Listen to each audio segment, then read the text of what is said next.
بسم اللہ الرحمن الرحیم ان الذين آمنوا والذين هادوا والنصارى والصابئين من آمن بالله واليوم الآخر وعمل صالحا، یقیناً وہ لوگ جو ایمان لے آئے ہیں اور وہ لوگ جو یہودی ہیں اور جو نصارہ ہیں، مسیحی ہیں اور جو صابئین ہیں۔ عام طور پر انہیں لوگ غلط فہمی میں ستارہ پرست کہتے ہیں۔ یہ لوگ در حقیقت حضرت یحییٰ علیہ السلام کی قوم تھے۔ ان کی بھی ایک کتاب تھی، جس طرح لوگ نبیوں کے بعد دین میں تعریف کر لیتے ہیں، ٹھیک ہے، تو انہوں نے بھی اپنے دین میں تعریف کر لی تھی، اور ان کی تعریف میں سے ایک چیز یہ تھی کہ یہ ستاروں کو بہت بڑا سمجھتے تھے۔ آج کل بھی ستارہ پرست ہوتے ہیں، اوہ یہ ستارہ یوں ہو گیا تو میں مر گیا، تو ستارہ وہ ہو گیا تو میں اڑ گیا، ٹھیک ہے نا، یوں سمجھتے ہیں، یہ ستارہ پرست۔ تو یہ چونکہ ستاروں کو بہت امپورٹنٹ دیتے تھے، اصل میں شیطان کا کام ہے کہ انسان کے ذہن میں اللہ کو چھوٹا کرے، چاہے کسی گدھے کو بڑا کر دے، ٹھیک ہے، چاہے کسی ستارے کو بڑا کر دے، چاہتا ہے شرک کرے، لوگ اللہ کی طرف توجہ کم کریں، اللہ کے علاوہ اور توجہ زیادہ کریں۔ حضرت عیسیٰ کی قوم سے کہا اللہ تعالیٰ تو بہت سخت ہے، حضرت عیسیٰ بہت نرم ہے۔ حضرت عیسیٰ نے اتنی ماریں کھائی ہیں تاکہ تمہارے گناہ بخشے جائیں۔ سبحان اللہ، آج ہمارے میں بھی عقیدہ آ گیا۔ امام حسین نے جو ظلم برداشت کیا ہے، امام حسین کی قوم بخشی گئی۔ تو کہاں سے قوم ہو جو امام حسین کی بات ہی نہیں مانتی؟ کہاں سے قوم آئی؟ میں کہہ دوں میں مثلا فلانی قوم سے بن جاؤں گا؟ نہیں بنوں۔ اس قوم کے اصلی بندوں سے پوچھو کہ ہے کہ نہیں ہے۔ اور اس قوم کا، امام حسین کی قوم کا قانون یہ ہے، قرآن ہے، اور قرآن سے پوچھو ہاں بھائی میں اس قوم میں ہوں، وہ کہے گا کیوں کہتے ہو جو کرتے نہیں ہو؟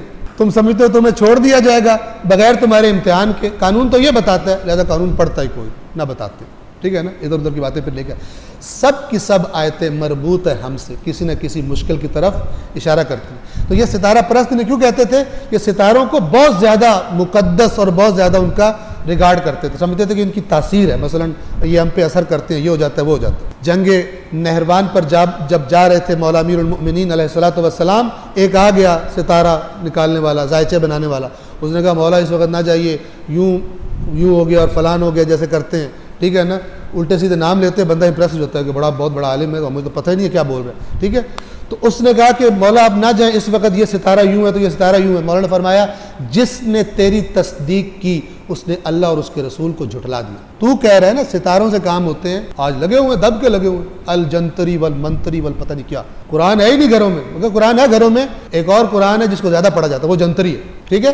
ہم نے رشتہ کرنا ہے جناب، ہم نے نکاح کرنا ہے، جنتری نکال، ہم نے جب رشتہ کرنا ہے اس وقت نہیں، مثلا اس وقت کیا دیکھنا ہے؟ اس وقت دیکھنا ہے دنیا کیسی ہے جدھر رشتہ کر رہے ہیں۔ جب کر لی اپنی مرضی، جہاں اپنے مفادات تھے وہ کر لی اپنی مرضی سے، اب خانہ پوری کر رہے ہیں جناب، جنتری دیکھو۔ بعض لوگ تو نہ کرنے کے لیے بھی استخارے کراتے ہیں، ٹھیک ہے، کرنی نہ ہے لیکن اپنے اوپر نہیں لیتے، اللہ کے اوپر ڈال دیتے، ٹھیک ہے، ہمارا کچھ خراب نہ ہو، اللہ پہ غصہ ہے جس کو آنا ہے، جناب استخارہ نہیں آیا ہم نہیں دے رہے۔ بعض لوگ ایسے بھی نعوذ باللہ فراڈ کرتے ہیں، کھیل بناتے ہیں دین کی چیزوں کو۔ اور یہ بھی میں عرض کر دوں، پھر بیماریاں چونکہ ہیں اس لیے عرض کر دوں، بعض لوگ میں سے کئی دفعہ یہ ہوتا ہے، اب بندے کا دل بھی ہے میں نے یہ کام کرنا ہے، لیکن چاہتا ہے کہ اللہ کو بھی انوالو کروں بیچ میں، تاکہ بعد میں اللہ کو بلیم کر سکوں، یا اللہ میں تو تجھ سے مشورہ لیا تھا، تو نے مجھے غلط مشورہ دے دیا۔ اب استخارہ ہے منع کا، کام بھی کرنا ہے، تو اب کیا مولانا صاحب ایک ہی چیز کے بارے میں کتنے عرصے بعد دوبارہ استخارہ ہو سکتا؟ سبحان اللہ۔ کبھی کہیں گے پہلے میں نے نیت کی تھی میں یہ خرید لوں، اب میں نیت کرتا ہوں میں یہ نہ خریدوں، اب استخارہ کریں نہ خرید لیں، ٹھیک ہے۔ پھر کوئی ادھر سے کان پکڑ ادھر سے کان پکڑ، یہ کر کے بالآخر ایک دفعہ تو نکلے گا، کہتا شکر ہے استخارہ اچھا ہے۔ اللہ کے ساتھ مذاق بنا رہے ہیں، اپنا کام کرنا ہے لیکن بندوق چلانی مثلا کسی اور کے کندھے پر، اللہ تبارک و تعالیٰ کے کھاتے میں ڈال، یہ استخارے کا مطلب ہی نہیں۔ استخارہ یا تو کرو نہیں، ٹھیک ہے نا، جو مقام ہمارے معاشرے میں استخارے کا وہ ہے بھی نہیں شریعت میں، عقل دی اللہ نے کہا کام کرو۔ یہ میں کہا کرتا ہوں، یہ جو دنیا کا سارا مال جمع کر کے بیٹھ گئے ہیں، جو سودے کرتے ہیں کمائی کرتے ہیں، استخارے کرتے ہیں۔ مائکروسافٹ کمپنی کا مالک استخارے کرتا ہے؟ بتائیے مجھے۔ یہ جو وہ امبانی ہے یہ استخارے کرتا ہے؟ بتایا نا، وہ جو چائنا میں اتنا بڑا پیسہ بنا کے بیٹھا وہ استخارہ کرتا ہے؟ مولانا صاحب اس نے پاس رکھے ہوئے ہیں، کھولو بھائی استخارہ کو، مولانا صاحب یہ سودا کرنا ہے، یہ کرنا ہے، کروں نہ کروں، استخارے کرتے ہیں۔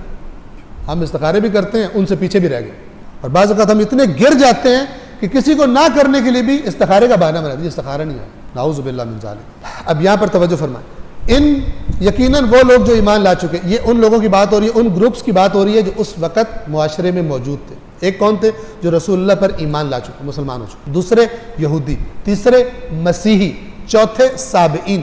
یہ ادیان اس سرزمین پر گویا جانے پہچانے تھے، یہ افراد موجود تھے۔ اس آیت کا میسج بہت زبردست ہے. وہ میسج کیا ہے؟ ان چاروں کے نام لیے اور پھر کہا من آمنا، جو ایمان لایا. کیا مطلب ہے؟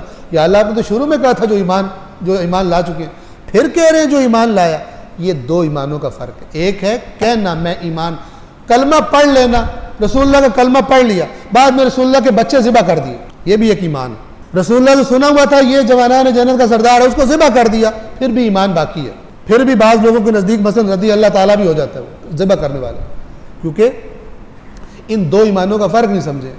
ایک ہے کہ اللہ نے رکھ دیا کہ ہاں جس نے کلمہ پڑھ لیا وہ آ گیا دین کے دائرے میں، چاہے وہ عبداللہ ابن ابی جیسا منافق بھی کیوں نہ ہو، اس کو بھی کافر نہیں کہا جائے گا. رسول اللہ کا دین یہ ہے، قرآن کا دین یہ ہے.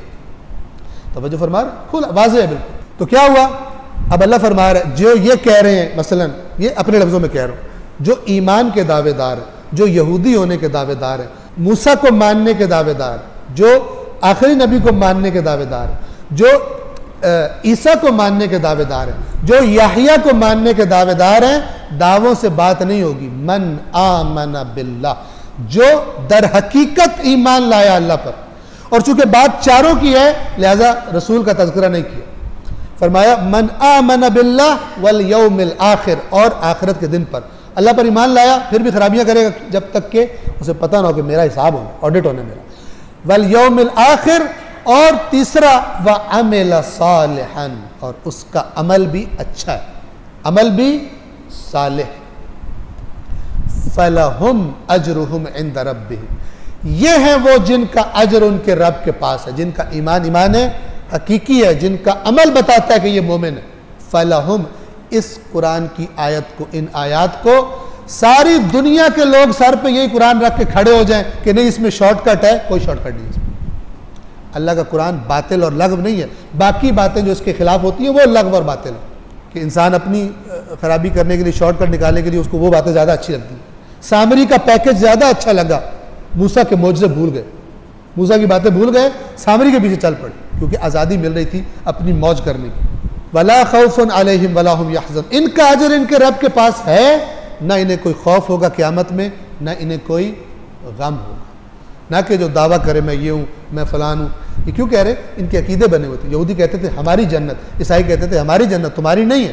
یہودی ان سے کہتے تمہارے ہاتھ پلے کچھ نہیں ہے، وہ یہودیوں سے کہتے تمہارے ہاتھ پلے کچھ نہیں ہے. اس طرح کے آج شیعہ کہہ رہے سنی کے ہاتھ پلے کچھ نہیں ہے، سنی کہہ رہے شیعہ کے ہاتھ پلے کچھ نہیں ہے. اللہ کہتا ہے وَأَنْتُمْ تَتْلُونَ الْكِتَابَ، یہ شیعہ سنیوں کے لیے بھی ہے. مت کہو ایک دوسرے کو تمہارے ہاتھ پلے کچھ نہیں ہے جبکہ تم دونوں کے پاس اللہ کی کتاب موجود ہے. یہ قرآن نے کہا ہوا. وقالت اليهود ليست النصارى على شيء وقالت النصارى ليست اليهود على شيء وهم يتلون الكتاب، کہ جس کے پاس خدا کی کتاب ہے، تم احمق کو کہہ رہے ہو اس کے پاس کچھ نہیں ہے.